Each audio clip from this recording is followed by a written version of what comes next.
Buenos días, doctor y compañeros. Junto con mi compañera Shari Natalia Galvin, quienes habla Silvia Gómez, vamos a presentar la siguiente revisión sistemática y metaanálisis en red, que habla acerca de la comparación de la efectividad y la seguridad de los medicamentos analgésicos para adultos con dolor lumbar agudo no específico. Entonces, el artículo lo primero que nos menciona es que el dolor lumbar agudo se refiere a aquel dolor caracterizado por una duración de menos de 6 semanas y pues que es una presentación común en la atención primaria. Entonces, pues este es un tipo de dolor en el que pues no se tiene certeza de su presencia anatomopatológica y que representa más del 90% de las presentaciones en la atención primaria. Entonces, ¿qué es lo que nos dicen las guías de práctica clínica? Que como atención de primera línea, pues lo que se recomienda es el asesoramiento, tranquilidad, el fomento de la actividad física y el autocontrol de los síntomas. Y ya como segunda línea, pues intervenciones no farmacológicas que corresponderían a terapia manual y también a medicamentos analgésicos. Entonces, pues los médicos que vayan a prescribir estos medicamentos, pues deben elegir medicamentos pues, que tengan diferentes propiedades analgésicas y también diversos perfiles de seguridad. Bueno, teniendo en cuenta que el objetivo de este metaanálisis en red fue evaluar la efectividad comparativa y la seguridad de los medicamentos analgésicos para el dolor lumbar agudo inespecífico, pues efectivamente, pues el metaanálisis en red es el que nos permite combinar tanto información directa e indirecta, es decir, existencia de evidencia directa, indirecta y también mixta. Entonces, por ejemplo, en este gráfico, lo que nos quiere decir es que, pues, por ejemplo, el medicamento A presenta comparación directa, es decir, existe evidencia, existen ensayos comparándolos con el medicamento C, y a su vez el medicamento C presenta comparación directa con el medicamento B, pero el medicamento B no presenta comparación directa con el medicamento A, es decir, no hay evidencia que me los compare, pero pues si nos damos cuenta existe un comparador común, y es ahí donde podemos decir que existe comparación indirecta.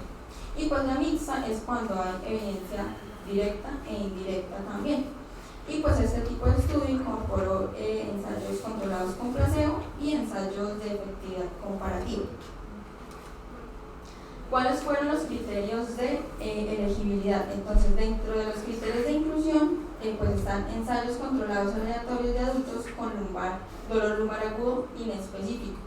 También ensayos controlados aleatorios que compararon un medicamento analgésico con otro medicamento analgésico o con un medicamento placebo o con ningún tratamiento.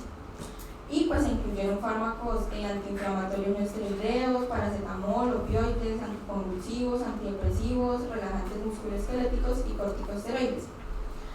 También otro criterio es que estos medicamentos fueran administrados por vía oral, intravenosa e intramuscular, es decir, sistémicamente, como un solo fármaco o también como formulaciones combinadas en cualquier dosis. También ensayos que utilizaron con intervenciones no farmacológicas, y pues esto se tuvo en cuenta para evaluar la transitividad, y ensayos que evaluaron los efectos de medicamentos que se habían administrado durante un mínimo de 24 horas o también cuando se utilizó una administración única. En cuanto a los criterios de exclusión, tenemos que pues ensayos que fueran controlados aleatorios con inscripción enriquecida, pues porque este método pues ya viola el supuesto de la transitividad. Administraciones no sistémicas, es decir, por ejemplo, vía tópica o vía epidural, no se tenían en cuenta, y ensayos que probaron el efecto analgésico de los medicamentos solo con resultados inmediatos, no pues teniendo en cuenta las 24 horas. En cuanto a fuentes de datos, pues tenemos Medline, PubMed, Cochrane, Embase, Clinical Trials, y también pues de la red de ensayos clínicos de la Unión Europea, que a su vez hace parte de la red de ensayos clínicos de la OMS, que también se tuvo en cuenta para la base de datos. Bueno, ¿cómo se obtuvo la extracción de los datos? Teniendo en cuenta pues, las siguientes características. Características de ensayo: se tuvieron en cuenta el tamaño de la muestra y la duración del ensayo. En cuanto a características de los participantes, pues que tuvieran el diagnóstico como tal, la duración del dolor lumbar, el número de hombres, mujeres, intensidad del dolor al inicio y si presentaban comorbilidades. En cuanto a características de las intervenciones, se tuvieron en cuenta pues, el tipo de medicamento, qué vía de administración se utilizó, duración de la intervención, qué dosis se utilizó, si hubo la necesidad de utilizar pues, medicación de rescate, si pues, el paciente requería atención habitual. Y bueno, ya en cuanto a resultados primarios, pues tenemos que tenemos que pues, seguir en intensidad del dolor al final del tratamiento y la seguridad, que cómo se evaluó la seguridad, pues el número de participantes que presentaron algún efecto adverso durante el tratamiento. Y también unos resultados secundarios pues, que evaluaron pues, la función específica de la parte baja de la espalda, daño que pues, fue referido como evento adverso grave durante el periodo de tratamiento y aceptabilidad, pues también teniendo en cuenta el número de participantes que abandonaron la participación del ensayo por cualquier motivo.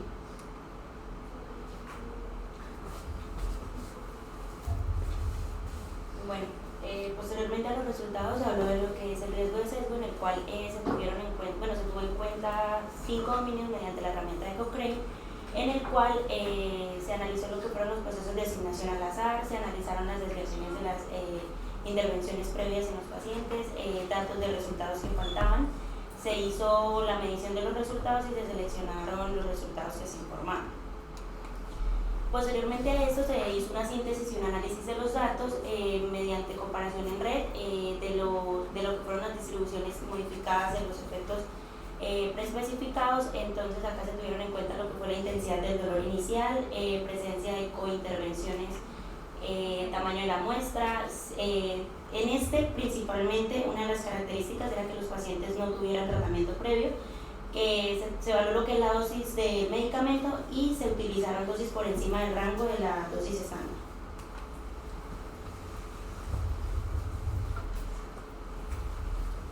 Bueno, en cuanto a los resultados, tenemos que inicialmente en las bases de datos se recopilaron 32.597 ensayos, de los cuales pues fueron removidos 6.595 porque pues, se encontraban duplicados y quedaron 26.002, de los cuales a su vez fueron excluidos 24.548, quedando 1.454. Y pues de ellos a su vez pues fueron excluidos porque pues se encontró que o el dolor lumbar ya era crónico o pues no habían pues buena recolección de datos, o incluso también se encontraban duplicados y pues quedaron 154, de los cuales pues a su vez se excluyeron 26 y al final quedaron 98 artículos. Entonces pues de estos artículos finales tenemos que el 49% pues fueron mujeres, el 51% fueron hombres, el 61% pues en el 61% de los participantes se emplearon tratamiento individual y en el 39% combinaciones. La duración del tratamiento pues fue de 1 a 42 días. El 39% pues fueron ensayos controlados por placebo y el 67% doble ciego. Y pues acá en cuanto al número de resultados ya por medicamento, pues el 67% evaluó la intensidad del dolor, el 74% la efectividad, el 75% la función y el 94% la aceptabilidad. Y pues acá los mismos resultados, pero ya no por medicamento sino por clase, entonces tenemos que el 69% evaluó la intensidad del dolor, el 78% la seguridad, el 79% la función y pues el 100% la aceptabilidad. Bueno, en cuanto a evaluación de la transitividad y de la incoherencia, pues tenemos que se identificaron 4 ensayos que tenían discrepancias metodológicas que estaban inconsistentes con la red. Y pues se tuvo en cuenta también la heterogeneidad y también pues comparaciones de tratamientos. También ejemplos importantes, pues ejemplos de metaanálisis en red para el resultado de la intensidad del dolor, para comparaciones de ibuprofeno versus placebo y paracetamol versus placebo, pues en el que tuvieron discrepancias entre las pruebas tanto directas e indirectas, con un resultado de una P pues menor de 0.10.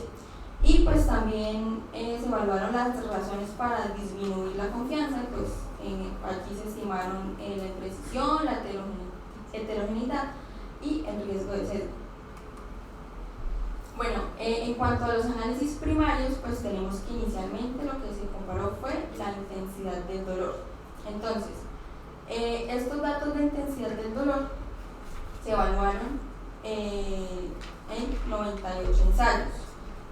Y pues 10 de ellos tenían bajo riesgo de sesgo, 36 tenían pues algunas preocupaciones y 20 tenían alto riesgo de sesgo. Esta red comparó 39 intervenciones en 54 ensayos. Y pues evidencia directa estuvo disponible para 52 de ellos, que equivale al 7%, y hubo un total de 741 comparaciones. Entonces acá tenemos los gráficos de red, pues que pues cada nodo pues nos quiere decir el tamaño de la muestra de pues cada medicamento, y pues la línea nos indica pues el número de ensayos y de evidencia directa como tal que existe. Entonces en este caso pues se comparó los diferentes medicamentos con el placebo y pues encontramos que pues varios de ellos efectivamente tienen evidencia directa, como por ejemplo el diclofenaco, el ibuprofeno, e incluso paracetamol, y pues en este caso vemos que hay tanto evidencia directa como indirecta, es decir, evidencia mixta acá en esta zona sombreada. Pero pues también hay algunos tratamientos, como por ejemplo con el celecoxib, que existe evidencia indirecta, pues porque no está comparado directamente con placebo, sino que el celecoxib está comparado con el diclofenaco y pues él sí está comparado con placebo. Y acá pues vemos lo mismo, pero aquí ya se tienen en cuenta las comparaciones evidencia directa e indirecta con el naproxeno. Entonces vemos pues que el naproxeno pues acá presenta evidencia directa con el diclofenaco, y acá también vemos evidencia mixta, que son pues comparaciones como por ejemplo cicobenzaprina con naproxeno, y acá también pues naproxeno con paracetamol, y pues también genera evidencia mixta. Bueno, acá en esta gráfica de Forest pues nos presentan los medicamentos que se tuvieron en cuenta, el número de comparaciones directas que hubieron con el placebo, y pues fueron organizados dependiendo del valor de P. Entonces acá tenemos los que favorecerían el tratamiento, y acá tenemos los que favorecerían el placebo. Pero acá se encontró pues que los datos de confianza fueron de muy baja entre 648 del total de las 741 comparaciones, y de confianza baja en 93 comparaciones en la red de placebo que mostré anteriormente. Y pues no se observaron diferencias significativas entre todos los tratamientos con reducción significativa de la intensidad del dolor comparado con el placebo, pues los datos de confianza fueron bajos o muy bajos. Y pues no se pudo evaluar la confianza para la red de naproxeno porque el número de ensayos era muy pequeño. Acá en cuanto a seguridad, pues que sería... Están con significancia ahí. Los primeros 5 o 6. Sí, el tolperizone, pregabalina. Hasta el perisoprodol, hasta ahí para arriba. Sí. Son AINAS.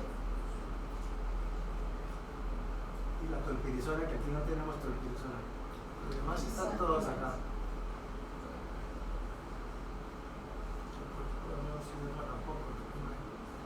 Sí, cloezaprea sí tenemos.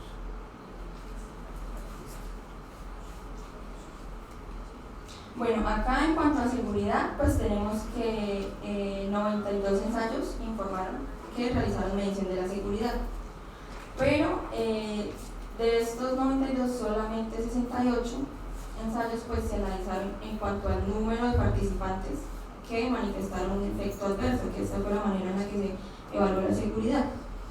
Y pues acá vemos la misma diagrama de red que fue comparada pues la seguridad con el placebo. También vemos que hay diferentes comparaciones directas, indirectas y mixtas, también con el diclofenaco, el ibuprofeno, el paracetamol.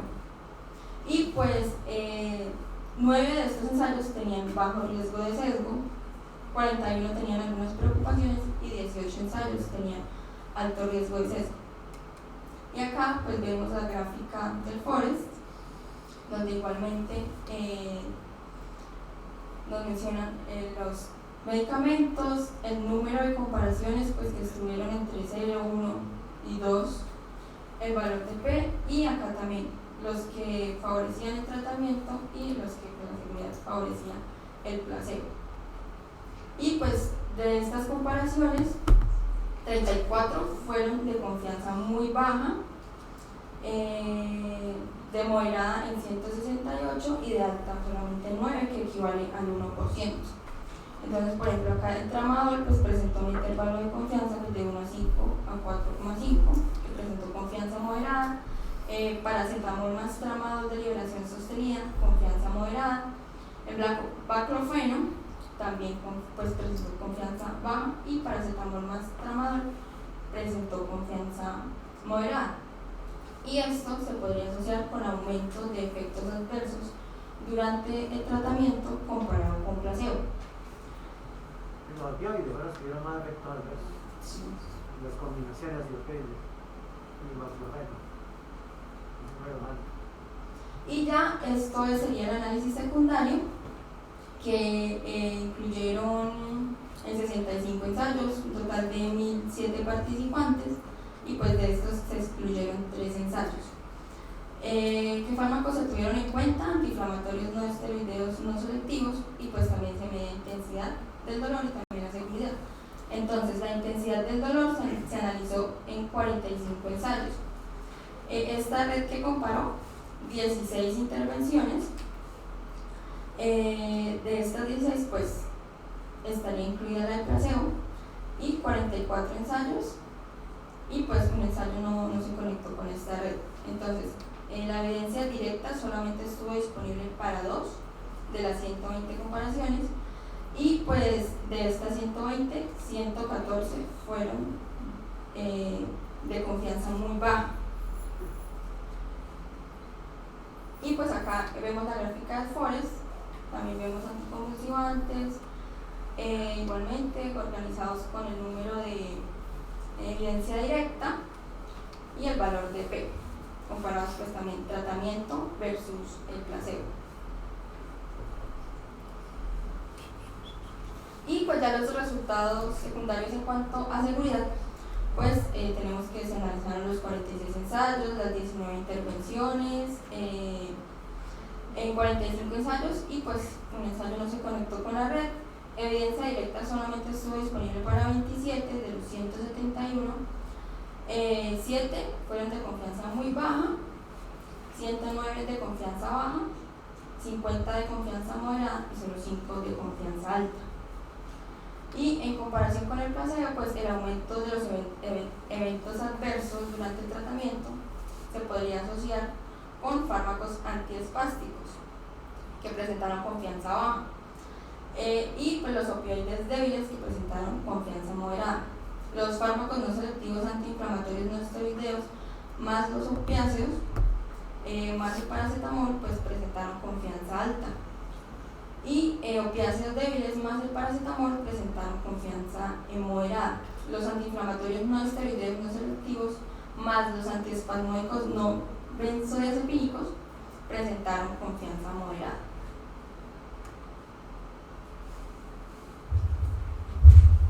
Bueno, posteriormente a la obtención de los resultados se dieron como indicaciones o implicaciones para los médicos y para las personas que formulan estos medicamentos para el dolor lumbar. Entonces acá se tuvieron en cuenta o se hizo como énfasis en que las propiedades analgésicas de estos medicamentos y el perfil de seguridad no tenía como una evaluación integral individual de estos medicamentos. Entonces se dejó como a criterio clínico de cada uno de los formuladores, y se hizo como análisis y se les enfatizó en que se tuvieran en cuenta ciertas características. Sin embargo, el tratamiento de primera y segunda línea debía ser no farmacológica o era una de las indicaciones. Para el manejo en cuanto al manejo farmacológico con los analgésicos, entonces se tenía o se les especificaba que tuvieran en cuenta lo que era la disponibilidad de esos medicamentos, que se utilizaran tratando de minimizar el riesgo en los pacientes y que se utilizaran medicamentos que tuvieran como, por decirlo así, resultados superiores al placebo. En cuanto a las fortalezas del artículo, entonces pues que la búsqueda de literatura pues contaba con una amplia búsqueda de literatura en cualquier idioma de varios textos. Se utilizó como un análisis que se creía que aseguraba o que incluía la mayor cantidad de datos posibles. Dentro de las limitaciones, entonces, pues fue como el riesgo de sesgo que hubo, que fue muy alto, que fue alto, y que hacían falta algunos datos para la clasificación de estos. En cuanto a las características en las comparaciones con el placebo, la mayoría de los estudios que se incluyeron, pues, en este metaanálisis mediante la red, tenían cierta incertidumbre en cuanto a la varianza de los datos con los que se contaba, y la limitación pues fue como, pues la limitación de la exploración fue bastante alta en este artículo. Para tener en cuanto a las publicaciones futuras, pues entonces los ensayos para los futuros ensayos se debe tener en cuenta que las investigaciones cuenten con ensayos controlados aleatorizados de alta calidad, porque fue una también de las características de ese artículo, que no todos los textos pues, que se realizaron tenían esta característica, que la información aún no es como completa o no es óptima para la toma de decisiones en el momento de tratar a los pacientes. La evidencia no fue directa, por decirlo así, y pues la confianza fue baja o muy baja en cuanto a ese artículo, y los medicamentos analgésicos con los que se contaba para hacer el análisis no tenía como la metodología que se necesitaba para este artículo. En cuanto a las discusiones, pues los hallazgos fueron de baja confianza, como lo mencionó mi compañero. Se evidenciaron que varios medicamentos podían estar asociados con la reducción de la intensidad en comparación con el placebo, y que algunos podrían tener como mayor efecto que otros. Sin embargo, no se identificaron como las características individuales de cada uno de estos en cuanto a la mejoría de la intensidad del dolor.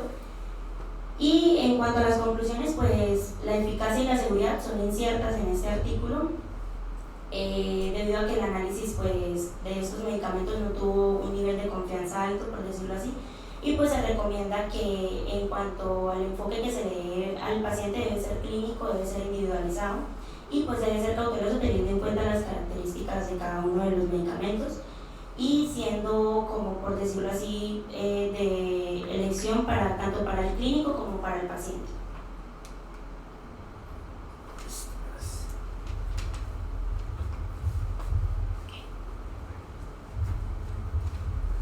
Bueno, pues como ven, el resultado es decepcionante, ¿no? Una patología tan común, es de las más comunes que van a ver ustedes en consulta externa, el dolor lumbar agudo en específico. Y lo que hacemos los médicos es eso, mandar mezcla de analgésico y relajantes musculares, pero la evidencia es de muy baja calidad. Lo que alcanza uno a entrever en las comparaciones es que definitivamente los corticosteroides no funcionan, y son son medicamentos que no deberíamos mandarlos, y que los opioides o combinaciones de opioides son los que tienen más efectos colaterales, que alcanza uno a ver ahí en medio de esos números. Obviamente que todo esto hay que tomarlo con reserva, porque como ellos dicen, los estudios son de baja calidad en general y de baja confianza.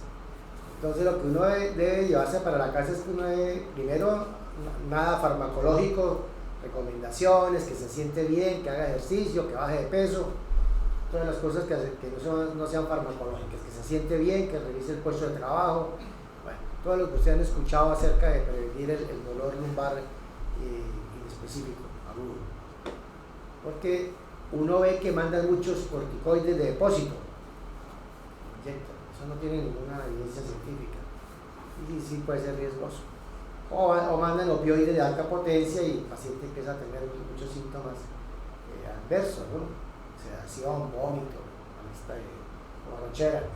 Entonces, básicamente el enfoque es no farmacológico y después, si no mejora, pues arrancar con analgésicos tipo acetaminofén o utilizar AINES, ahí está en la lista, diclofenaco, naproxeno, ibuprofeno, y también pueden utilizar relajantes musculares. Ahí no hablaron mucho del metocarbamol, no lo vi, que en Colombia se formula mucho, pero nosotros tenemos también el carisoprodol y otra está vendiendo mucho la ciclohesaprida, son las que tenemos más ahora en Colombia.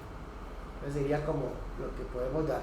Obviamente teniendo en mente, repito, que no tenemos una evidencia científica buena sobre la eficacia y la seguridad de estos medicamentos.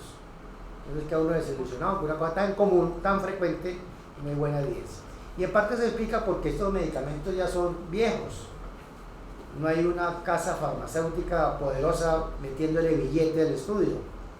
Porque ¿quién se va a beneficiar ahí? Pues los pacientes nomás, pero las casas farmacéuticas no se van a beneficiar. Naproxeno está en el mercado hace muchos años, ya de cualquiera lo puede fabricar.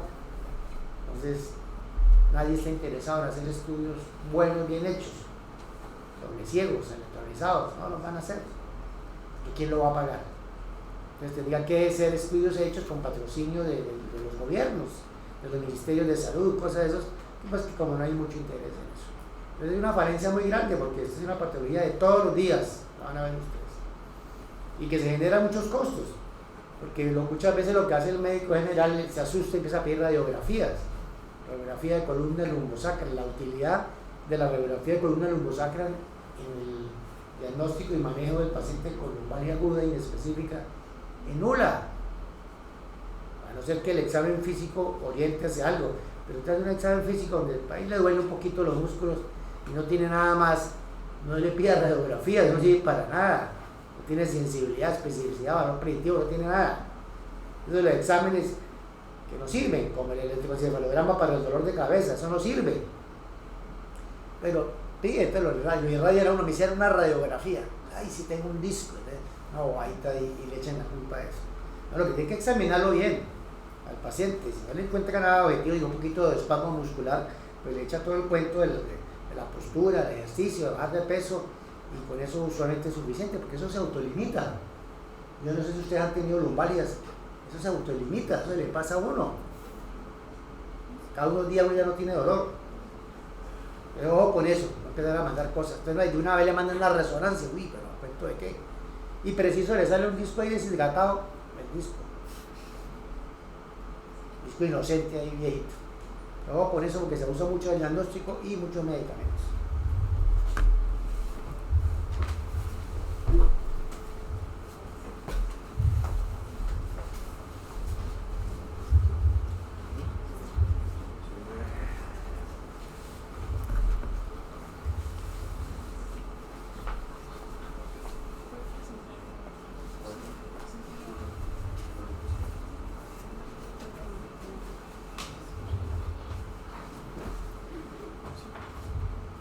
Bueno, para todos, muy buenos días. Hoy les vamos a hablar acerca del artículo que tiene como título Comparación de 7 programas dietéticos estructurados populares y riesgo de mortalidad y eventos cardiovasculares mayores en pacientes con mayor riesgo cardiovascular. Es una revisión sistémica y un metaanálisis de red. El grupo está conformado por mi persona, que es Daniel Antonio González Quintero, y mi compañera Claudia Guarín. Bueno, como dijo mi compañero, este fue un metaanálisis que se hizo sobre el riesgo de mortalidad y eventos cardiovasculares en comparación de 7 programas dietéticos estructurados populares. Este se hizo en revisión sistémica con metaanálisis de red en adultos con enfermedad cardiovascular o con algunos factores de riesgo cardiovascular. Se sacaron de 40 ensayos aleatorios con 35.548 participantes. Y dentro de los 7 programas dietéticos está el Mediterráneo, bajo en grasas, muy bajo en grasas, grasas modificadas, bajo combinado, grasa baja en sodio, Ornés y Pritikin. ¿Para explicar el Pritikin y el Ornés ahora? Yo no los conozco. Bueno, este ensayo se registró como protocolo en Próspero, que es una base de datos internacional de revisiones sistémicas registradas prospectivamente sobre temas de salud, asistencia social, bienestar, etc. Que esto pues se puede encontrar en el National Institution for the Health and Care Research. Se hicieron los 40 ensayos, se buscaron en bases de datos como lo es la base de datos de medicina aliada y complementaria, en Embase, Medline, en el índice acumulativo de literatura de enfermería y salud, en clinicaltrials.gov para ensayos no publicados y en curso. El método de búsqueda se hizo mediante palabras claves sobre dietas, mortalidad o resultados cardiovasculares importantes y en ensayos controlados aleatorios. El criterio de elegibilidad se tenía que hacer en estudios que duraran al menos 9 meses y que fueran adultos con riesgo de enfermedad cardiovascular que tenían riesgo o que ya estuviera establecida con al menos un programa dietético.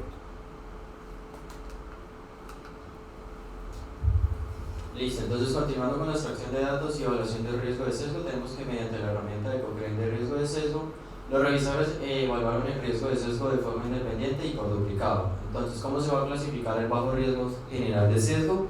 Entonces, se van a clasificar como bajo riesgo general de sesgo aquellos estudios pues empleados que tuvieron bajo riesgo de sesgo en 3 dominios claves. ¿Cuáles eran estos 3 dominios? Pues la generación de secuencias aleatorias, la ocultación de asignación y la falta de datos de resultados de los participantes. Al lado izquierdo están viendo pues la clasificación de los programas dietéticos. El protocolo que estaba establecido especificó que habían 3 esquemas de clasificación de programas dietéticos, los cuales eran dieta nombrada, composición de categorías de alimentos y composición de macronutrientes. La única clasificación que se analizó fue la de dieta nombrada. ¿Qué pasó con la composición de categorías y alimentos? Esta estuvo limitada dado que los informes eran pocos claros. La composición de macronutrientes no se pudo realizar dado que faltaron intervenciones suficientes.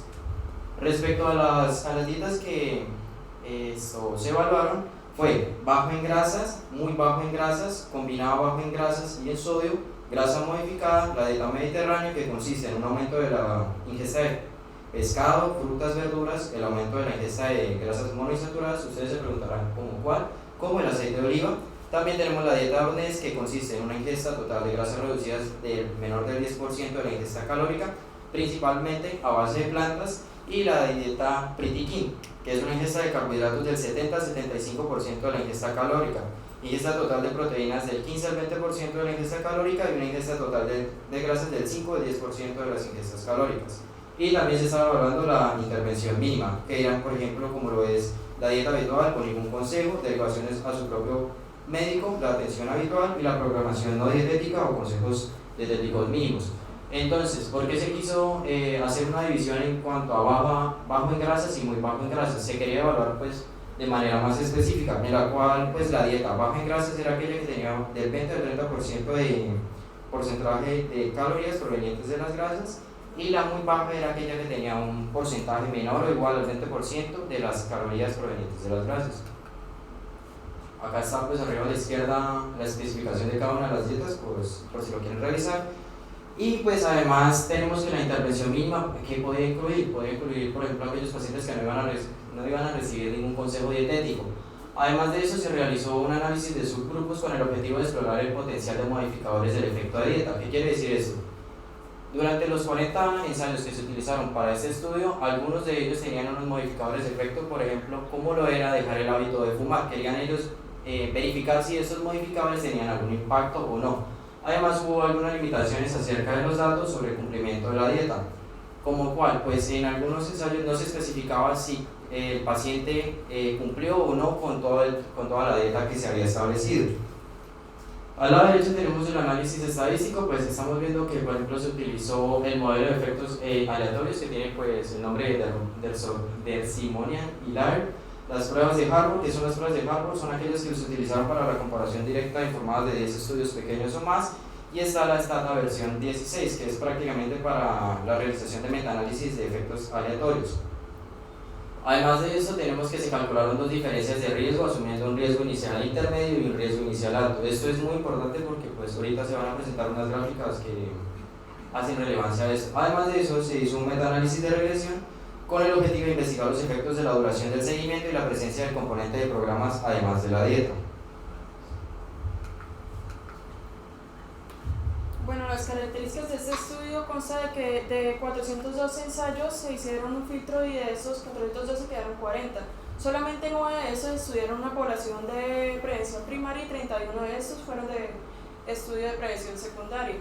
Todos estos ensayos se le hicieron un seguimiento de casi 3 años, un promedio de 3 años, una mediana, perdón. Y pues estos programas dietéticos, los bajo en grasa apenas eran 16 estudios, los mediterráneos de 10 estudios, muy bajo en grasas de 4 estudios, grasas modificadas de 4 estudios, combinando las bajas en grasas y bajo en sodio 3 estudios, el Ornish 2 estudios y el Pritikin 1 estudio. La calidad metodológica de todos esos 2 estudios es de que solamente 3 estudios de estos tenían un riesgo bajo en sesgo y 27 de estos tenían un riesgo alto en sesgo. Como podemos ver, el Mediterráneo, lo que es la dieta mediterránea baja en grasas, muy bajo en grasas, y la combinación baja en grasas y baja en sodio son las únicas que tienen una certeza moderada. Lo que es la Pritikin es la que tiene una certeza más baja de todos estos estudios. Bueno, y ahora avanzando con el componente de resultados, tenemos el resultado de metaanálisis de red. Entonces, bueno, primero que todo, pues a mano izquierda lo que están viendo es el metaanálisis de red que nos va a analizar el programa dietético por medio de un gráfico de red de análisis. El programa dietético mencionaba en el último seguimiento que tenía una mediana de 3 años. Como lo dijo mi compañera pues en el artículo previo, los nodos van a simbolizar pues prácticamente qué tanta comparación directa se estaba haciendo en cuanto a los 7 programas dietéticos, donde vemos que resalta obviamente la intervención mínima, la dieta mediterránea y la dieta baja en grasas. Fueron pues prácticamente la mayoría de los estudios directos. Respecto a los resultados de mortalidad, pues vamos a tener arriba a la derecha, pues para que se puedan guiar un poquito mejor, vamos a tener que para la mortalidad para todas las causas fue superior el programa de la dieta mediterránea y bajos en grasas en comparación con la intervención mínima. ¿Qué nos decía pues el artículo? Nos decía que para aquellos pacientes con un riesgo intermedio iba a haber una diferencia de 17 eventos menos por 1000 seguidos durante los 5 años, que es lo que están viendo pues ahí en la tabla de la derecha. Y para los pacientes con alto riesgo, en cuanto al uso del programa de dieta de Mediterráneo, los pacientes van a tener 36 eventos menos por cada 1000 seguidos durante los 5 años. En cuanto a la mortalidad cardiovascular, solo se comprobó que el programa de dieta mediterránea fue convincentemente superior a las intervenciones mínimas. El resto de los programas dietéticos, como ya se los había mencionado, como por ejemplo la dieta Pritikin, no demostró ninguna significancia. Respecto a los resultados secundarios, se evaluó lo que viene siendo el accidente cerebrovascular, el infarto agudo de miocardio no fatal y las intervenciones cardiovasculares no planificadas. Aquí es muy importante que pues a la izquierda de ustedes se guíen, porque estos son los pacientes de alto riesgo y la gráfica de la derecha nos va a representar a los pacientes de riesgo intermedio. Para el ACV pues vamos a tener que los programas mediterráneos fueron superiores a la intervención mínima. Es lo que estamos viendo pues en el recuadro rojo de color verde. ¿Todo lo que hacen ahora? Listo. Y para pues el infarto agudo no fatal vamos a tener nuevamente que los programas mediterráneos fueron superiores a las intervenciones mínimas. También está dentro del recuadro. Y pues por último, para las intervenciones cardiovasculares no planificadas vamos a tener que solo el programa dietético bajo en grasa y redujo los eventos en relación a la intervención mínima, que es algo pues importante. Bueno, para las otras pruebas que vamos a tener que se hizo un ensayo publicado después del análisis, que es el CardioPrep, que es el que estamos viendo acá pues a mano izquierda, en el cual los pacientes de alto riesgo inicial que acudían pues o que empleaban los programas de dieta mediterránea iban a reducir cada uno de los resultados cardiovasculares en relación con los programas bajos en grasas. ¿Qué se nos reportó? Que este análisis es consistente, el análisis que estamos presentando es consistente al CardioPrep, dado que los pacientes con alto riesgo inicial de los programas que utilizaban los programas de dieta mediterránea iban a reducir cada uno de sus resultados cardiovasculares en relación a los programas bajos en grasas. Sin embargo, había algo importante a resaltar, y era que los pacientes con accidente cerebrovascular no iban a evidenciar una superioridad en cuanto a la comparativa de una dieta mediterránea o una dieta baja en grasas. Entonces iba a seguir persistiendo la incertidumbre de cuál de las dos iba a ser mucho más importante. En cuanto a los resultados de análisis de sensibilidad y metaregresión, como les mencioné al comienzo, pues no vamos a encontrar ninguna diferencia sustancial entre los cocientes de las probabilidades al controlar la presencia de las cointervenciones. Cointervenciones como cuáles, pues, bien sea por ejemplo que a los pacientes se les hubiese dado un folleto educativo o pues alguna consejería. Además se encontró que pocas pruebas de que la duración del segmento o la duración de la intervención fueran a actuar como modificadores del efecto. Bueno, en cuanto al apartado de discusión, vamos a tener unos hallazgos principales y unas fortalezas de estudio. Inicialmente, pues, en cuanto a los hallazgos principales, vamos a tener que se encontró que los programas dietéticos mediterráneos fueron superiores a la intervención mínima. Según la evidencia de certeza, pues acá vamos a tener una certeza moderada para los resultados de mortalidad y aún no fatal y ACV. En cuanto a los programas dietéticos bajos en grasas, vamos a tener que fueron superiores que a la intervención mínima, según la certeza baja moderada. Acá cambia la certeza. ¿Para qué tipos de prevención? Para la mortalidad de todas las causas, para el infarto agudo de miocardio no fatal y las intervenciones cardiovasculares no planificadas. Al comparar ambas intervenciones, no se va a encontrar ninguna de estas pruebas es convincente y por lo tanto ninguno de los dos programas va a ser superior. En cuanto a fortalezas de estudios, pues se tuvo directamente que hubo varios fuertes a destacar, donde lo primero es que se realizó una revisión del sistema y un metaanálisis de red, que fue lo que ustedes vieron, pues que parecía como una arañita. Y finalmente la revisión utilizó un método de GRED, que es para certificar la calificación de la evidencia para presentar y evaluar la certeza de las estimaciones del efecto relativo y absoluto del metaanálisis. Por último, se tuvo que los resultados establecieron una evidencia de certeza moderada para la reducción del programa absoluto de 9 a 36 eventos menos por cada 1000 seguidos durante los 5 años, que es lo que vamos a ver en la transición pues, de estas gráficas. Si se dan cuenta, pues va desde el menos 9 hasta menos 36.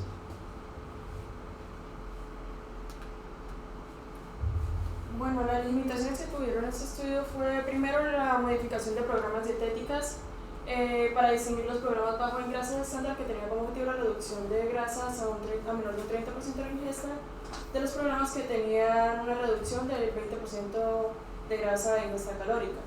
La segunda fue la inclusión de programas dietéticos con cointervenciones, o sea, las charlas que le hacían a cada persona. La tercera es de que no se pudo factorizar sistemáticamente la adherencia por falta de informe entre los 40 ensayos. Los brazos de control que se clasificaron como intervención mínima fueron heterogéneos y no se incluyó un ensayo controlado aleatorizado reciente que comparó una dieta mediterránea con las dietas bajas en grasas, que fue la que explicó mi compañero anteriormente. En la conclusión de este artículo, pues estos programas dietéticos mediterráneos y bajos en grasas pueden reducir, se demuestra que pueden reducir el riesgo de mortalidad y de infarto al miocardio no fatal en personas con mayor riesgo cardiovascular, además de que estas dietas mediterráneas también pueden reducir el riesgo de sufrir un accidente cerebrovascular.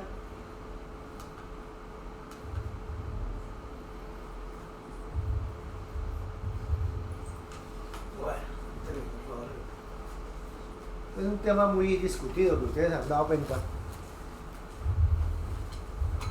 De pronto muchos de ustedes habrán hecho dietas para bajar de peso, que eran las más populares, ¿no? Y se han enriquecido mucha gente con las dietas para bajar de peso. Ustedes han oído hablar de la Atkinson, y bueno, ahora está de moda la cetogénica. Pero ese no es el punto hoy. El punto aquí son las dietas para disminuir los riesgos cardiovasculares, incluyendo enfermedad cerebrovascular. Entonces, la evidencia que tenemos es que la dieta mediterránea es la superior, la mejor. Y por ahí detrásito va la dieta baja en grasas. Entonces, fíjense que volvemos al cuento de la evidencia. Muchas cosas que la gente hace y formula y recomienda tienen una evidencia no muy robusta. Fíjense que la cantidad de estudios no es muy grande. ¿Por qué? Porque la mayoría de la gente nos quedamos en la recomendación mínima. Entonces, el paciente vaya a la consulta con nosotros y te viene la palmoterapia. Tiene que bajar de peso. Coma más verdura, la palmadita, la cosa, ay sí, menos grasita. Esa es la recomendación mínima. Entonces el paciente o la paciente escucha eso a la casa y los 3 primeros días más o menos come así y después vuelve a lo que siempre ha comido. Por eso la llama recomendación mínima, porque uno sí le dice, pero no hace lo que debería hacer. ¿Qué es lo que debería hacer? Mandársela a un dietista, una nutricionista, para que le haga una dieta, la que escoja. Ojalá fuera una mediterránea o por lo menos una dieta baja en grasa. Recuerden que la dieta mediterránea puede salir costosa aquí en nuestro medio, porque uno de los pilares de la dieta mediterránea, además de las verduras, es el aceite de oliva. Y el aceite de oliva no es barato. Y ustedes saben que el bueno es el extra virgen. ¿Ustedes saben cuál es la diferencia entre el extra virgen y el virgen? No, se llama el prensado. Cuando usted coja las aceitunas allá en España, o en Italia o en Grecia, cuando prensan las aceitunas, el primer aceite que sale, ese es el extra virgen. Luego vuelven y las cogen las mismas aceitunas ya prensadas y vuelven y la prensan, devuelven y la sacan. Ese ya es segundo prensado, ese ya es el virgen. El extra virgen es el que sale del primer prensado. Ellos le siguen dando prensados hasta donde le salen una gotica de aceite. Entonces el extra virgen es más costoso y es más oscurito, más carito. Una botellita de 500 mililitros le puede valer 20.000 pesos fácilmente. Mientras que el otro es más económico, pero bueno, no tiene tantas propiedades. De hecho, no se han hecho estudios bien jalados comparando el virgen y el extra virgen, ¿no? Porque sería muy complejo hacer el análisis, cuál será mejor o cuál no. Pero uno cree que el extra virgen no se sabe, tiene más ácido oleico, que en últimas es el componente esencial del aceite de oliva. Sí, oleico, hay linoleico, hay varios. Nos toca aprender un poquito más de bioquímica y de nutrición si queremos hacer algo por los pacientes. No podemos ser el médico de siempre que manda pastillas. Tenemos que conocer más de la dieta y por eso nosotros aquí en los clubes de revista hacemos énfasis en eso. Porque esto puede hacer más por la vida de las personas que las pastillas. Nosotros le enseñamos a comer bien a las personas, de pronto lo hacemos mejor. Y nosotros tenemos que cuidar, nosotros no podemos ser gordos. Aquí tuvieron un amigo mío de 120 kilos manejaba el programa de diabetes e hipertensión. Eso no puede ser así. Él es muy lindo, muy querido, sabe mucho, pero hay un mensaje. ¿Cómo llega un gordo a decirle al otro que haga dieta? Eso no puede ser. O sale una dietista en un noticiero gordita de la señora, no puede ser, tiene que ser una niña delgadita. Para que le crean a uno, porque es que lo primero que uno es eso. Somos humanos, es psicología. Entonces, volviendo al cuento después de esta dieta, la mediterránea sí se puede, si no se puede, la baja en grasas. Y la que es baja en grasa, y dan los porcentajes. Lo que tenemos que definitivamente es bajarle a las grasas de origen animal, que son las más dañinas, eso ya lo sabemos hace mucho tiempo. Entonces, ¿cuál es el enemigo de nosotros? Todos esos embutidos. Porque la carne está cara, ¿no? Decir que la gente está comiendo mucha carne con gordo no es cierto, porque la carne está re cara. Sí, la punta de anca con el gordito, eso no es de todos los días. Pero lo que sí come la gente todos los días es salchichas y hamburguesas de mala calidad que no tienen ni marca, que venden ahí. Un mugrero ahí, que eso está lleno de grasa de origen animal. Cúcuta es una capital de fábrica de salchichas sin nombre, lo que hay acá. En todas partes ustedes que hay salchichas de dudosa procedencia, no sabemos de qué animal sacan eso. Pero lo que sí sabemos es que eso tiene muchísima grasa animal. Entonces tenemos que propender para que la gente no compre eso. Además los embutidos tienen otro componente muy malo para el paciente cardiovascular, que es el contenido alto en sodio. Entonces son dos cosas malísimas: alto contenido en sodio, alto contenido de calorías de origen de grasa animal, porque eso sí es de algún animal, no sabemos cuál, pero es de algún animal. Entonces ustedes tienen que propender para que el paciente coma bajo en grasas, pero que la mayoría de sus calorías de origen de grasa sean vegetales. Ahí viene el cuento del aguacate y las otras verduras que tienen grasita. Además tiene una sensación de llenura buena esas grasas, entonces hay que buscar que consuman eso. Tenemos que hacer una campaña mundial para acabar con las salchichas y eso, pero eso va a ser muy difícil porque como eso tiene un buen sabor, es muy complicado que la gente, sobre todo los jóvenes, abandonen eso. Entonces ese es el punto. El otro punto es el más difícil, creería yo, bueno, también igual de difícil que el otro, que es que la gente coma más verduras. Las personas de mi generación no comíamos verduras, eso no existía, las verduras. Se considera algo ahí como que para adornar el plato, no como un elemento esencial de la dieta. La dieta tradicional nuestra era pues la papa, yuca, el arroz y una proteína. En la época había carnecita, entonces daba carne, pollo. Muy poco pescado, ahora es que comemos más pescado aquí en Cúcuta, porque aquí no había. Entonces la verdura era como un adorno de la mamá, ponía ahí como para adornar el plato, para que se viera algo verde eso, pero no había la conciencia de que eso era un alimento esencial de la dieta. Obviamente que eso cambió y ustedes ya están criados en otra cultura, pero no se come la suficiente verdura. Y por eso ahí vienen los esquemitas esos que sacan los europeos, y que pintan un plato y que le ponen la mitad de verdura y un pedacito, un triangulito de otro y así sucesivamente. Pero todos hacen énfasis en la verdura. Entonces ustedes por eso ven que los españoles viven muchísimo más que todo el mundo. Tal vez un poquito detrás de los japoneses, no más, que también comen muchísima verdura. Y ustedes ven televisión española porque todos tienen cable y ven que hay un poco de gordos allá, pero no se mueren. ¿Por qué era? Porque comen mucha verdura. La verdura es esencial porque es la dieta mediterránea. A todo le echan verdura, un poco de hojas y de cosas, y ellos comen eso sin ningún problema. Además de comer otras cosas, jamón serrano y quesos y cosas así. Pero comen mucha verdura. Entonces el mensaje que ustedes tienen que llevarle a las mamás que están educando a los niños es que al niño desde muy pequeño hay que educarlo a que coma verdura. Ella tiene que ingeniárselas para que la verdura sepa bueno. Ahí viene el talento de ella verá cómo hace, cómo se la va a presentar de tal manera que el pelado se come una verdura. Hay torta de zanahoria, ¿no? Bueno, hay muchas cosas que puede inventar. Las espinacas se las puede hacer también una torta.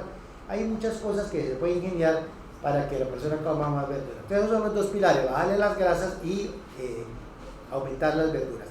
El tercer componente es el componente de los carbohidratos. La sociedad cometió un grave error, que fue que hace 40 años aproximadamente nos dimos cuenta que la grasa animal era la mala para la enfermedad coronaria. Entonces los dietistas reemplazaron las calorías de origen lipídico por calorías de carbohidratos. Y eso fue un error histórico que cometimos. Bueno, eran los nutricionistas más que los médicos, pero nosotros los comimos en cuenta. ¿Sí? Y ustedes ven que la dieta era muy rica en carbohidratos. Y vino toda la industria alimenticia, por llamar de alguna manera, y nos invadió de mensajes de todo ese mugrero que nos comemos. Las papas fritas y todo eso que viene en bolsas, que tienen muchísimo carbohidrato, tienen muchos sabores añadidos y muchos sodio, que hasta ahora empezamos a darnos cuenta que eso era re malo y empezamos a advertirle a la gente. Entonces, por eso aumentó en parte también la enfermedad coronaria, porque la gente se acostumbró a consumir mucho carbohidrato. Pero no carbohidratos complejos, como es lo que recomiendan ahora, sino carbohidratos muy sencillos, que fácilmente se vuelven glucosa y estimula el páncreas y viene la diabetes, como ustedes han venido ascendiendo. Porque estamos consumiendo carbohidratos muy sencillos, no complejos. Los complejos son los almidones, es lo que debería comer uno. Pero la gente ahora pues usa el azúcar refinado, que fue el primer delito, y compra muchos snacks que son a base de esos carbohidratos. Entonces estamos en ese pecado, estamos tratando de modificarlo. Vamos a ver si estas medidas que están haciendo, que en algunos países ha tenido un éxito moderado, aquí también lo vayan a tener. De bajarle a los carbohidratos simples, hay que consumir carbohidratos complejos, o sea, almidones. Por supuesto que todo es la cantidad, ¿no? Porque una pariente mía que hizo una dieta era medio pollo el que comía el almuerzo, ¿no? Pues, es también la cantidad, todo es en poquito. Yo le recomiendo a los pacientes que lo primero que tienen que hacer para hacer la dieta es cambiar la loza. Comprar una loza de platos más chiquitos, porque así lo llena y lo ve lleno. Usted tiene el mismo plato grandote y lo ve medio vacío, eso para el cerebro es malísimo, siente que está aguantando hambre y dice, estoy aguantando hambre. Entonces, que compra un platico más chiquito y entonces lo ve lleno, entonces psicológicamente no estoy comiendo bien, un plato lleno. Todas esas estrategias funcionan. Y recuerden que esto tiene que ser constante. Hay que trabajar mucho en eso. Los japoneses han sido líderes en el mundo en dietas. Ellos, el estilo de vida es ese, comer así. Yo siempre les hablo de los videos que hay ahí de los japoneses, los niños en una escuela, que es lo que comen. Comen muchísimo pescado, comen lácteos, comen muchas verduras, muy poca grasa de animales. Están prohibidos los carbohidratos sencillos, no hay máquinas expendedoras, no hay ningún colegio, está prohibido. Chino no puede ir a meter una moneda y que le salga unas papas fritas, eso no existe. Y ellos mismos preparan alimentos que son obtenidos en sus pueblos, frescos, de muy alta calidad. De ver un japonés gordo, pues sí, un luchador de sumo, ¿no? pero de resto usted no va a ver gordos, son muy raros, porque ellos se cuidan. Y ellos además tienen una dieta, un estilo de vida, que no me acuerdo el nombre en japonés, el hicho, tiene qué cosa, que es que uno no se debe llenar cuando come. Esa es muy difícil, esa solamente la hacen ellos. O sea que uno es comer hasta el 80% de su capacidad. Háganme el favor. 80% de su capacidad. ¿Qué tal el control mental de uno? Está comiendo y se nos paró acá. No más, no me va a llenar. Qué belleza, ¿no? Y eso tiene evidencia. En Okinawa, que es una de las islas del sur de Japón, es uno de los sitios donde hay más viejos centenarios con buena salud, ¿no? No es llegar a viejo fregado, centenarios con buena salud, le funciona el cerebro y caminan y siembran y juegan. Y ellos tienen esa filosofía del 80%, a ver ustedes. Y una parte del problema de no hacer eso es que nosotros comemos muy rápido. Entonces, cuando usted come rápido, no le alcanza a llegar al cerebro la información hormonal de que usted ya está lleno. Entonces, sobre todo los caballeros, las damas comen más despacio porque es más elegante, ¿no? Y eso se ve feo. Pero los caballeros no tienen ningún problema en comer rápido. O sea, atragantan. Entonces, cuando él ya va en el último, a la mitad de la comida, él ya está lleno de rato, pero no lo sabe. No lo sabe porque va tan rápido que no le ha llegado la información al cerebro. Entonces, cuando ya termina el rato, uy, estoy repleto. Pues hace rato que está lleno, mijo.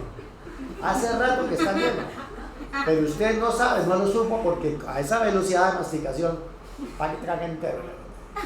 Claro, hay receptores en el estómago y hay hormonas que mandan la señal de saciedad y eso.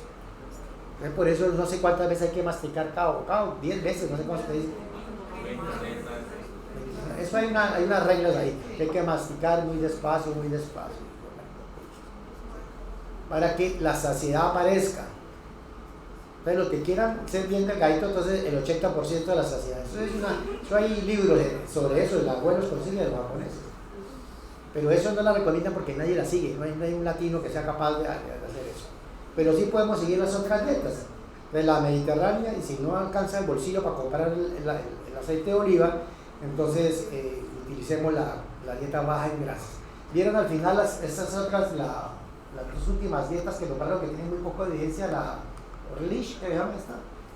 Ornish. La Ornish es una dieta vegetariana, pero permite meterle la clara del huevo y lácteos desnatados, que no tengan grasa. Pero es básicamente una dieta vegetariana. Y ahí no hay carne, ahí no hay pollo, ahí no hay nada de eso. Y la Pritikin es una dieta muy rara porque es una dieta rica en carbohidratos ¿cómo se llama? Complejos, carbohidratos complejos. No tiene mucha evidencia, parece, no suena muy lógico que coma uno mucho carbohidrato vaya a resultar bueno. Pero en últimas, todos los que buscan es que uno coma bajito en grasas. Por eso esas dietas antinaturales como la cetogénica, pues le permite a usted bajar mucho peso en pocos días, pero a largo plazo eso es malo, ¿cierto? Porque usted le está dando una carga de grasa y empieza a orinar cuerpos cetónicos y bueno, tiene una serie de desequilibrios. Nosotros en neurología lo utilizamos en algunos casos de epilepsia refractaria, sobre todo eso se inventó en niños en los años 50, se abandonó y ahora volvió. Ahí sale el calvo ese que ¿cómo llama? Ruch, el del restaurante, el cocinero, Rauch tiene un libro sobre dieta cetogénica para niños epilépticos y va a los congresos de neuropediatría y tiene un stand allá y tiene una doctora epileptóloga que lo patrocina, ahí están los dos. Ese judío hace plata por todos lados. Entonces, la dieta cetogénica sirve para la epilepsia, sí sirve para la epilepsia refractaria. Son esos niñitos que tienen un síndrome grave, porque tienen algunas epilepsias que no se controlan con nada. Entonces, le hacen la dieta esa a sabiendas que tienen unos efectos malos cardiovasculares, pero la idea es que no verlo convulsionar el niño. Son niños que tienen deterioro cognitivo, que están muy complicados. Entonces, no hagan esas dietas cetogénicas, no son naturales, no son buenas. Pero la gente quiere bajar 3 kilos porque es que tengo el matrimonio de la prima que en 20 días yo quiero para la foto quedar bien. Pues que le hagan un arreglito ahí en la foto después digital y queda bien, eso no tiene problema. Entonces no juguemos con esas dietas. Pues ahí hay unos planteamientos grandes que le acabo de hacer, que es lo que más o menos ahorita estamos de acuerdo en el mundo. Ahorita la número 1 en la Mediterránea, ¿no? En todas partes la ve que va ganando. Y la evidencia la favorece, ¿no? La que tiene mejor evidencia. Sin embargo, faltan estudios mejores. Obviamente uno entiende que es un estudio difícil de hacer, porque usted tiene que estar seguro que el paciente se está comiendo lo que está diciendo. Tiene que revisar qué tanto de lo que dice es real, y los porcentajes tienen que estar ajustados. Entonces el grado de certeza es difícil de establecer cuando usted está analizando dietas. Además la gente se salta las dietas, ¿no? Por ejemplo, un domingo hace un holiday, ¿no? Vacaciones, entonces ese día pide la pizza más violenta, o se come un mute violento con 3 pasteles. Entonces ahí se acabó la dieta, ¿no? Entonces esa ¿qué tanto permisibilidad usted va a aceptar, ¿no? El mute debería prohibirlo, ¿no? Eso debería tener un impuesto, ¿no? Una cosa que usted está comiendo pura manteca y es el intestino de una vaca, ¿no? Mire la cantidad, afortunadamente no es agradable a la vista, ¿no? Afortunadamente, sí, a la vista es repugnante, ¿no? Y ese color feo, esa nata horrorosa. Afortunadamente, pero es puro colesterol lo que estamos ingiriendo allá. Entonces hay que cambiar los platos típicos, ¿no? Mantecosos. Finlandia lo hizo hace 30 años. Ellos tenían allá un cordero muy mantecoso y ese era el plato nacional. Lo acabaron. El gobierno metió una campaña y acabó por todos. Entonces, de ser el primer país con la tasa más alta de infarto de miocardio y de ACVs, ahora es de los últimos de Europa. Cambiaron totalmente la dieta. Bueno, fueron capaces de cambiar el idioma. Allá todos hablan inglés allá, además del finlandés. Es obligatorio. Entonces, ojo con eso. Pónganle pila a las dietas, lean más sobre dietas, pero no lean al youtuber, al influencer, ¿no? Lean publicaciones de este tipo, ¿no? Hay muchos artículos. Hay que fortalecer más la nutrición en los currículos de medicina. Nosotros tenemos que saber mucho de eso, porque a uno le piden consejo, a mí siempre me preguntan, doctor, ¿qué como? ¿Qué sería bueno? Hay que advertirle que el jugo ese que le saca de la fruta, eso es pura azúcar, que decirle que no, que coma la fruta pura, que toma bastante agüita, que haga ejercicio, todos los cuentos, pero hay que saber con más precisión cuánto ejercicio es. Bueno, ya que días nos dijeron que cualquier ejercicio es mejor que nada, ¿no? Cualquier ejercicio es mejor que nada, si se compara con no hacer ejercicio. Pero bueno, que hay una recomendación mundial que habla de los 150 minutos de la semana, repartido entre 5 a 7 días, ¿verdad? Todo lo que sea en favor de los pacientes hay que meterle como números, para que ellos sepan exactamente qué está haciendo. ¿Sí? Y lo último que está más en boga ahorita, que es evitar el sedentarismo. Porque le hemos dicho, gente que va al gimnasio, pero el resto del día está todo el día sentado en un computador, pues el efecto benéfico al ejercicio está contrarrestado por el sedentarismo. La persona que no se mueve, se muere más joven. Eso ya está demostrado. Hay muchísimos estudios. El que se está quieto por ahí, le va mal. Pues tiene que pararse, acá como hacen los chinos, los comunistas. Ven allá un tipo allá del partido con un pita y todos salen allá al patio, hacen 15 minutos de ejercicio y vuelven. Y el que no salga le va mal. Usted sabe cómo es con ellos, con los comunistas, los reeducan, mandan a uno allá a una cárcel y los reeducan. Entonces aquí no hacemos nada de eso. Yo no conozco ninguna empresa que tenga un programa bien hecho de pausas activas. Ponen una aplicación en el computador y ahí prende, pero eso nadie le para ahora, una vez que y se vaya ahí nadie la tiene. Entonces, eso es lo más importante de la salud. Eso de la trombólisis para la ACV, pues ya para qué, ya está dañado el cerebro. Lo que queremos es evitar que llegue allá. Y ya se sabe con mucha precisión que la dieta es uno de los elementos más importantes en la generación de factores de riesgo. Hipertensión está asociado al sodio, eso se sabe. Los esquimales que viven en iglús, no hay ninguno hipertenso. Se salen a vivir al pueblo ahí en Yañú o en Anchorage, se vuelven hipertensos porque van a tragar sal. Eso ya se sabe, hay pueblos aborígenes que no tienen sodio, muy poquito, no hay ni un hipertenso. Eso está demostrado. ¿Sí? Entonces los estilos de vida tenemos que mejorar. Y la diabetes, los endocrinólogos nos están invirtiendo todos los días. Ya vamos para 500 millones de diabéticos en el mundo. A la vuelta de la esquina vamos a llegar a los 500 millones. En un globo que tiene 8.000 millones de personas, más o menos. Entonces, la cosa pinta fea para ustedes, porque no va a alcanzar la plata ni con la ley de la corcho ni nada, va a alcanzar la plata para diálisis y bypasses y para todas las cosas caras que estamos haciendo ahorita. No va a alcanzar la plata. Y nos van a poner en una fila de 2 años para que usted le hagan un bypass. Eso va a ser así. Ya pasa en Europa. La gente está en listas de esperas para esperar hacer procedimientos de ese tipo. Y amputados, usted vayan al 7º piso de ortopedia, ¿eh? Lleno de pies diabéticos, está full. Todos los días. Yo paso por los servicios y miro un dedo negro ahí, lo que veo ya. Es que lo están tratando, un mes haya costado para salvarle el dedito. Y al mes se lo quitan. Eso no mejoró.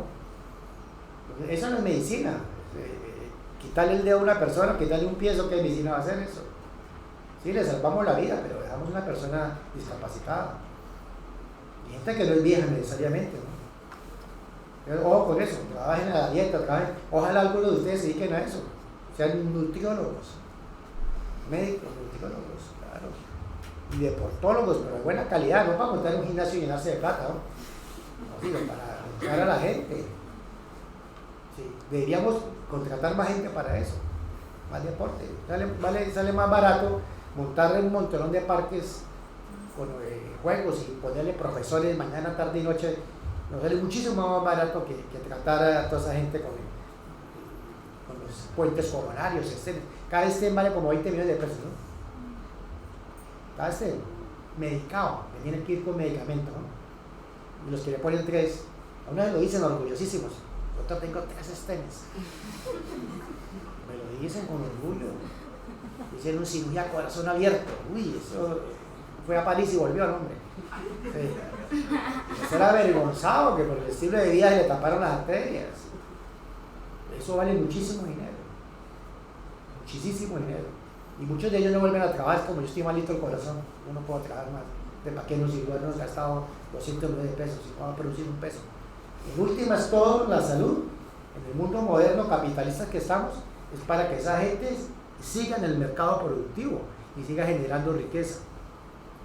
De gastar una millonada, que tienen Alzheimer, darle un anticuerpo monoclonal que nos vale al año no sé cuántos millones, ¿para qué? Que el viejito esté ahí perdido un año más, eso no tiene sentido. No tiene sentido. Sí, las terapias tienen que ir para que la gente en lo posible vuelva al aparato productivo. Tener 1000 viejos en diálisis acá porque tiene una insuficiencia renal crónica, una calidad de vida pésima, no tiene sentido. Y nos estamos gastando miles y miles de millones porque para que viva, pero viva con muy mala calidad de vida. Entonces tenemos que prevenir eso. Es mucho más negocio invertir en eso. Deberían subsidiar las verduras, deberían regalar las frutas, sería más barato que gastar todo eso que estamos gastando. Y yo tenía que aprender a hacer las 20 glicemiantes orales que hay ahora, ¿no? Negocio tan bello ese que hay ahora. Y hay que combinarla. Entonces yo no puedo mandarme metformina sola, ya que lo ven feo. Hay que meterle una gliptina o una glifosina o una cosa. Entonces, ¿cuánto nos vale el tratamiento mensual de un paciente diabético? Barato, 300.000 pesos. Sí, o sea, a nadie le mandan ya metformina, porque todo el mundo llega dateado de la internet. Bueno, ese tratamiento no es así, eso está muy incompleto. Yo quiero la Victoza, ¿no? Que inyecta aquí también, porque me baja de peso. ¿Hay algún comentario? No, vamos a trabajar. Muchas gracias.